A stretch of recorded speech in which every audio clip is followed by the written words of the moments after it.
अरावली पर्वतमाला में अवैध खनन को लेकर राजस्थान में पूर्व गहलोत सरकार को लेकर बहुत बड़ा खुलासा हुआ है। गहलोत सरकार के कार्यकाल का एक ऐसा सरकारी दस्तावेज न्यूज 18 इंडिया के हाथ लगा है जो ये बताता है कि गहलोत सरकार में अरावली की पहाड़ियों में अंधाधुंध खनन चल रहा था। वो भी तब जब हाईकोर्ट ने राजस्थान में अरावली पहाड़ियों में खनन पर रोक लगा दी थी। इन दिनों अरावली के 100 मीटर वाले फॉर्मूले को लेकर राजस्थान के पूर्व सीएम अशोक गहलोत बीजेपी पर हमलावर हैं। ये आरोप लगा रहे हैं सरकार आंकड़े और सरकारी आंकड़ों की अगर बाजीगरी करके अरावली को बेचने की साजिश रच रही है। लेकिन न्यूज 18 इंडिया के हाथ जो सरकारी दस्तावेज लगे हैं उससे यह साफ हो गया है कि खुद गहलोत सरकार में अवैध खनन का खेल खुलकर चल रहा था।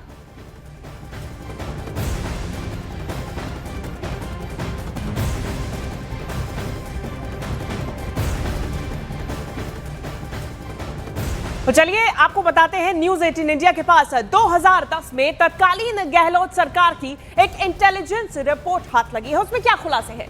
देखिए, इस रिपोर्ट में खुलासे किए गए कि अरावली में खनन पर हाईकोर्ट की रोक के बावजूद पुलिस और प्रशासन की मिलीभगत के बाद राजस्थान के अलवर में बेरोक टोक अवैध खनन हो रहा था। रिपोर्ट में कहा गया कि तत्कालीन गहलोत सरकार ने अकेले अलवर जिले में अरावली पर खनन के लिए 279 पट्टे आवंटित किए थे।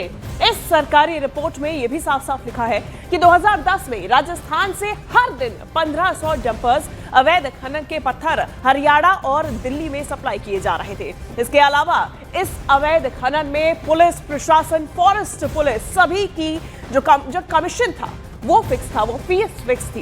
ये रिपोर्ट 18 अक्टूबर 2010 को आईजी इंटेलिजेंस ने गृह सचिव को भेजी थी।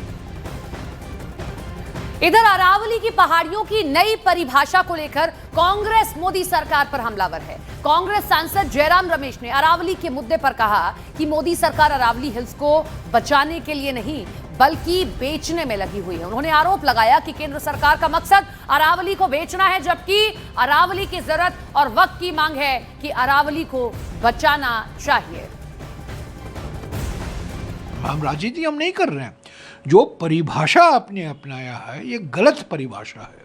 और अभी अरावली जो हमारी प्राकृतिक धरोहर है, भौगोलिक धरोहर है, ऐतिहासिक धरोहर है और ख़ास तौर से प्राकृतिक धरोहर है, उसको इतना खतरा है, इतना इरोजन हुआ है। और प्राथमिकता किसको देनी चाहिए? अरावली को और पुनर्जीवित करने के लिए, रिस्टोर करने के लिए, अरावली को संरक्षित रखने के लिए। इसके बजाय आप इसको बेचने में लगे हो। तो वहीं कांग्रेस नेता पवन खेड़ा ने केंद्र सरकार पर तंज कसते हुए कहा कि ये ग्रीन अरावली नहीं बल्कि क्लीन अरावली अभियान है। उन्होंने आरोप लगाया कि केंद्र सरकार अरावली को खत्म करने के इरादे से आगे बढ़ रही है।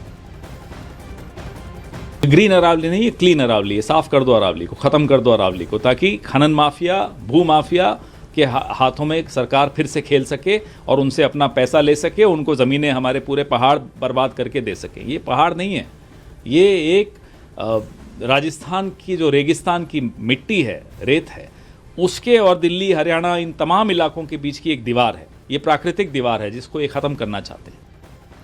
हमारे साथ हमारे सहयोगी भवानी लाइव जुड़ रहे हैं, उनका रुख करते हैं। भवानी, बड़ी बात यही है, जो विपक्ष में बैठा होता है चिंता उसी को अरावली हिल्स की दिखाई दे रही है। 2010 में जब ये सब कुछ शुरू हुआ तब किसी को दिखाई नहीं दिया था। देखिए, यही सबसे बड़ी बात है। आज अशोक गहलोत सेव अरावली के नाम से उन्होंने अपनी डीपी बदल रखी है, कैंपेन चला रहे हैं, लेकिन ये रिपोर्ट एक्सपोज कर रही है कि अरावली में दशकों से अवैध खनन हो रहा था, सीना छलनी किया जा रहा था। और जब अशोक गहलोत, क्योंकि राजस्थान के अंदर 3 बार मुख्यमंत्री रह चुके हैं, पिछले 25 साल में से 15 साल अशोक गहलोत सीएम रहे, और उनके कार्यकाल की ये रिपोर्ट चीख चीख कर कह रही है कि सबसे ज़्यादा अवैध माइनिंग, सबसे ज़्यादा अरावली का सीना उन्हीं के कार्यकाल में छलनी किया गया। और इसका नतीजा क्या हुआ? ये टी गुइटे की रिपोर्ट है 18 अक्टूबर की। और जब उन्होंने ये रिपोर्ट दी और उन्होंने कहा कि सरकारी मिलीभगत से, सरकारी अफसरों की मिलीभगत से 1500 डंपर रोजाना यहाँ से अलवर से या इस इलाके से दिल्ली जा रहे हैं अवैध माइनिंग से और अफसर महीने की बंदी ले रहे हैं, तो उन्होंने टी गुइटे को हटा दिया रिपोर्ट मिलने के बाद में। आप अंदाज़ा लगाइए कि जो अफसर ईमानदारी से अगर ये बताने की कोशिश कर रहा हो, और वो भी कब हो रहा था जब अरावली के खनन पर हाईकोर्ट ने रोक लगा रखी थी। ये जिस तरीके से अभी एक नीति निर्धारण की जा रही थी, उस वक्त भी ऐसा ही था कि अरावली को लेकर, खनन को लेकर स्पष्ट नीति नहीं थी, इसलिए हाईकोर्ट ने रोक लगाई थी। और उस दौरान आप देखिए कि 279 यानी कि 280 खाने करीब अशोक गहलोत के कार्यकाल में उस वक्त आवंटित की गई थी। और इसमें यह भी कहा गया था जिनको वैध रूप से खाने आवंटित की गई, वो भी अपने लाइसेंस का जो रवाना पट्टा था परिवहन का, वो अवैध खनन माफियाओं को बेच रहे थे। और खनन माफिया और पूरा एक सिस्टम मिलीभगत करके पूरी जो रिपोर्ट कह रही है उसके मुताबिक एक बड़े पैमाने पर अरावली का सीना छलनी किया जा रहा था। उसका नतीजा क्या हुआ कि अरावली के तमाम पहाड़, अलवर के इलाके में, रामगढ़ की पहाड़ियाँ, तिजारा के अंदर, वहाँ पर साफ कर दी गई। सबसे ज़्यादा जो अरावली साफ हुई, क्योंकि 2010 के अंदर जब FCI ने रिपोर्ट दी थी, आप देखिए कि इंटेलिजेंस रिपोर्ट में अगर अशोक गहलोत उस वक्त कार्रवाई करते तो शायद अरावली की पहाड़ियों को काफ़ी हद तक उस वक्त बचाया जा सकता था। लेकिन रामगढ़ में, अलवर के बड़े इलाके के अंदर अरावली की पहाड़ियाँ साफ कर दी गई। ये 2010 की FCI की रिपोर्ट है, वो भी कह रही है।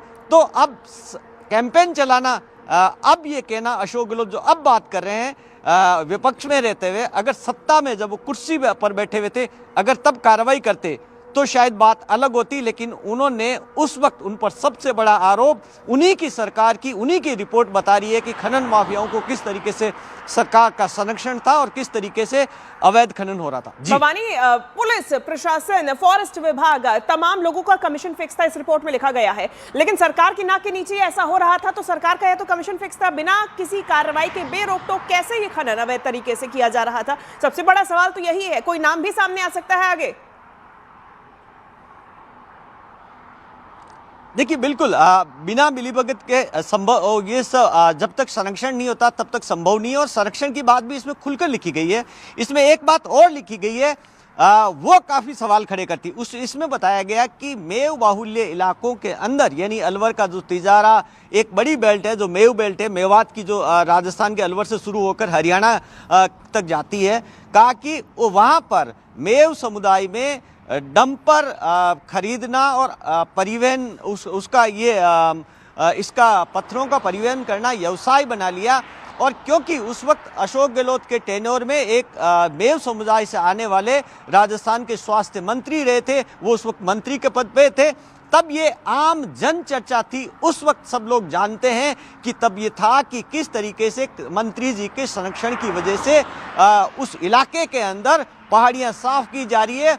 और वहाँ पर यह कहा गया था कि लॉ एंड ऑर्डर की स्थिति बिगड़ सकती है, इसलिए वहाँ पर पुलिस भी नहीं जाती थी और आराम से वहाँ पर डंपर भरकर अरावली को खोदकर अरावली के पहाड़ साफ करके और राजस्थान, हरियाणा और दिल्ली के अंदर सप्लाई किया जा रहा था। तो तमाम तरीके के ये सवाल एक अच्छा टॉपिक है पर्वतमाला, और जो विपक्ष में बैठा हुआ होता है उसे ही अचानक से पर्वतमाला की चिंता होती है, और जब उसकी सरकार होती है तो किस तरीके से खनन हो रहा है। बहुत शुक्रिया भवानी, आपने ये तमाम जानकारी डिटेल के साथ हमारे साथ साझा की।